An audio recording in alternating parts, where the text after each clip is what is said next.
Hi hello Swathi Ganga Kannada YouTube ಚಾನಲ್ಗೆ ಎಲ್ಲರಿಗೂ ಸ್ವಾಗತ ಸುಸ್ವಾಗತ.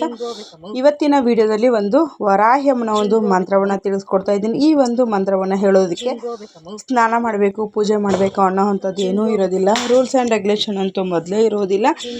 ಆದರೆ ನಂಬಿಕೆ ಮಾತ್ರ ಇರಬೇಕು. ನಂಬಿಕೆ ಇದ್ದರೆ ಮಾತ್ರನೇ ನೀವೇನೇ ಒಂದು ಕೋರಿಕೆಯನ್ನು ಕೇಳಿಕೊಂಡ್ರು ಕೂಡ ಅದು ಕೆಲಸವನ್ನು ಆಗುವಂಥದ್ದು. ಕೇವಲ 3 ಅಕ್ಷರದ ಈ ಪದವನ್ನು ನೀವು ಹೇಳಿಕೊಂಡಿದ್ದೆ ಆದರೆ ನಿಮ್ಮ ಕಷ್ಟಗಳು ಯಾವ ರೀತಿನಲ್ಲಿ ಅಂತಂದರೆ ಬೆಟ್ಟದಂಥ ಕಷ್ಟ ಮಂಜಿನ ರೀತಿಯಲ್ಲಿ ಕರಗೋಗುತ್ತೆ ಅಂತಲೇ ಹೇಳಬಹುದು. ತುಂಬ ಅಂದರೆ ತುಂಬ ಪವರ್ಫುಲ್ ಆಗಿರುವಂಥ ಮಂತ್ರ. ನೀವು ತಾಯಿಯನ್ನು ಮೊದಲಿಗೆ ನಿಮಗೇನು ಕಷ್ಟ ಕಾರ್ಪಣ್ಯ ಇದೆ ಅನ್ನೋದನ್ನು ಮೊದಲಿಗೆ ಕೇಳ್ಕೊಳ್ಬೇಕು. ನೀವು ಈ ಮಂತ್ರ ಹೇಳೋದಕ್ಕೆ ಪೂಜೆನೇ ಮಾಡಬೇಕು, ಸ್ನಾನನೇ ಮಾಡಬೇಕು ಅನ್ನೋವಂಥದ್ದು ಏನೂ ಇರೋದಿಲ್ಲ. ನೀವು ಬೆಳಗ್ಗೆ ಬ್ರಹ್ಮ ಮುಹೂರ್ತದಲ್ಲಿ ಹೇಳಿದ್ರೂ ನಡೆಯುತ್ತೆ. ಇಲ್ಲ ಅಂತಂದರೆ ರಾತ್ರಿ ಮಲಗೋದಕ್ಕೆ ಮುನ್ನ ಆದಷ್ಟು ಪ್ರಶಾಂತವಾಗಿರುವಂಥ ಜಾಗದಲ್ಲಿ ಕೂತ್ಕೊಂಡು ತಾಯಿಯನ್ನು ಒಂದು 5 ನಿಮಿಷಗಳ ಕಾಲ ಸ್ಮರಣೆಯನ್ನು ಮಾಡಿಕೊಳ್ಬೇಕು. ವಾರಾಹಿ ಅಮ್ಮನನ್ನು ಸ್ಮರಣೆ ಮಾಡಿಕೊಂಡು ವಾರಾಹಿಯಲ್ಲಿ ನಿಮ್ಮ ಕಷ್ಟ ಏನಕ್ಕೋಸ್ಕರ ನೀವು ಈ ಮಂತ್ರವನ್ನು ಹೇಳ್ತಾ ಇದ್ದೀರಿ ಅನ್ನುವಂಥದ್ದನ್ನು ನೀವು ಹೇಳ್ಕೊಳ್ಬೇಕಾಗತ್ತೆ. ಅಮ್ಮ ವಾರಾಹಿ, ನಂದು ಈ ಥರ ಪ್ರಾಬ್ಲಮ್ ಇದೆ. ನಿಮ್ಮದು ಬಿಸ್ನೆಸ್ ಆಗಿರ್ಬೋದು, ಕೋರ್ಟ್ ವ್ಯಾಜ್ಯ ಆಗಿರಬಹುದು, ಅನಾರೋಗ್ಯದ ಸಮಸ್ಯೆ ಆಗಿರಬಹುದು, ಇಲ್ಲ ಅಂತಂದರೆ ಯಾರಿಗಾನ ಹಣ ಕೊಟ್ಟಿದ್ದಂಥದ್ದು ಆಗಿರಬಹುದು, ಏನೇ ಒಂದು ಸಮಸ್ಯೆ ಇರಬಹುದು. ಇವಾಗ ಕೆಲವೊಂದು ಸಮಸ್ಯೆನ ಹೇಳ್ಕೊಳಕ್ಕಾಗುತ್ತೆ, ಕೆಲವೊಂದು ಸಮಸ್ಯೆನ ಹೇಳ್ಕೊಳ್ಳೋದಕ್ಕೆ ಸಾಧ್ಯ ಆಗೋದಿಲ್ಲ. ಅಂಥ ಒಂದು ಸಂದರ್ಭಗಳಲ್ಲಿ ಏನು ಮಾಡಬೇಕು ಅಂಥೇಳಿ ಕೂಡ ಗೊತ್ತಾಗೋದಿಲ್ಲ. ಹಾಗಾಗಿ ಅಂಥ ಒಂದು ಸಂದರ್ಭಗಳಲ್ಲಿ ನಾವು ದಿಟ್ಟ ನಿರ್ಧಾರವನ್ನು ತೆಗೆದುಕೊಳ್ಬೇಕು. ನೋಡಿ, ಜನರ ಮುಂದೆ ಹೇಳಿದಾಗ ಏನಾಗುತ್ತಂದರೆ ನಮ್ಮನ್ನ ಆಡ್ಕೊಳ್ಳೋದೇ ಜಾಸ್ತಿ.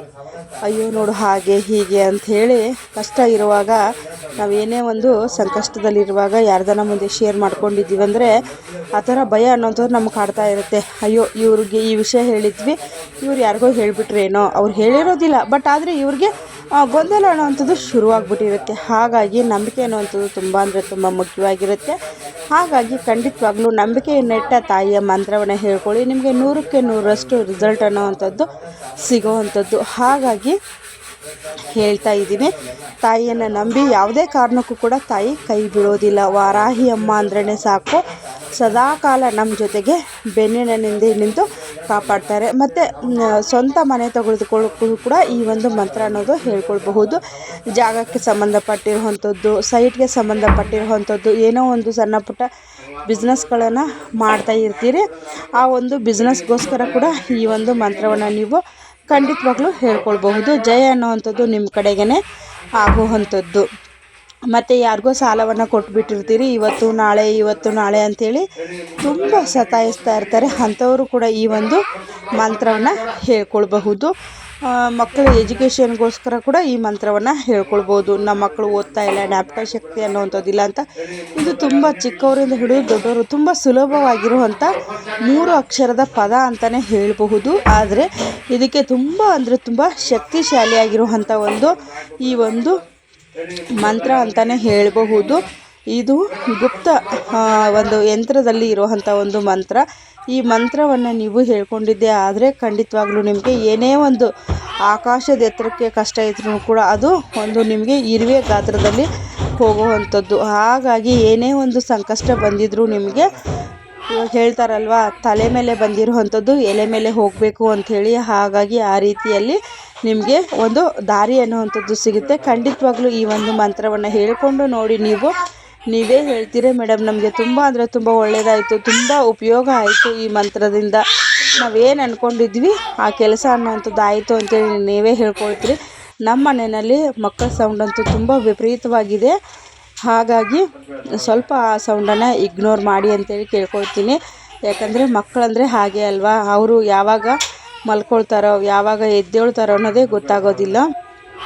ಹಾಗಾಗಿ ಸ್ವಲ್ಪ ಮಕ್ಕಳಿರೋ ಮನೆಗಳಲ್ಲಿ ಎಲ್ರಿಗೂ ಸಾಮಾನ್ಯವಾಗಿ ಗೊತ್ತಿರುತ್ತೆ. ಬನ್ನಿ, ಇವಾಗ ಸ್ಕ್ರೀನ್ ಮೇಲೆ ಮಂತ್ರ ಬಂದಿದೆ. ನರ್ಪವಿ ನರ್ಪವಿ ನರ್ಪವಿ.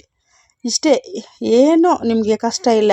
ನರ್ಪವಿ ನರ್ಪವಿ ನರ್ಪವಿ ಅಂತ ನೀವು ಕೇವಲ 3 ಬಾರಿ ಹೇಳ್ಕೊಂಡ್ರೆ ಸಾಕಾಗುತ್ತೆ. 3 ಅಕ್ಷರದ ಪದ 3 ಬಾರಿ ಹೇಳ್ಕೊಂಡ್ರೆ ಸಾಕಾಗುತ್ತೆ. ಜಾದುವಿನ ರೀತಿಯಲ್ಲಿ ಕೆಲಸ ಮಾಡುತ್ತೆ. ನೀವು ಏನು ಅಂದ್ಕೊಂಡಿರ್ತೀರೋ ಮಿರಾಕಲ್ ರೀತಿಯಲ್ಲಿ ನೀವೇ ಬಂದು ಹೇಳ್ತೀರಿ, ಮೇಡಮ್ ನಾವು ಈ ಕೆಲಸವನ್ನು ಕೇಳ್ಕೊಂಡಿದ್ವಿ 100ಕ್ಕೆ 100ರಷ್ಟು ಸಕ್ಸಸ್ ಅನ್ನೋದು ಆಯಿತು ಅಂಥೇಳಿ. ಖಂಡಿತವಾಗ್ಲೂ ತುಂಬ ಅಂದರೆ ತುಂಬ ಪವರ್ಫುಲ್ ಆಗಿರುವಂಥ ಮಂತ್ರ. ಆದರೆ ಎಲ್ಲೂ ಕೂಡ ಅಪನಂಬಿಕೆ ಅನ್ನೋವಂಥದ್ದು ಇರಬಾರ್ದು.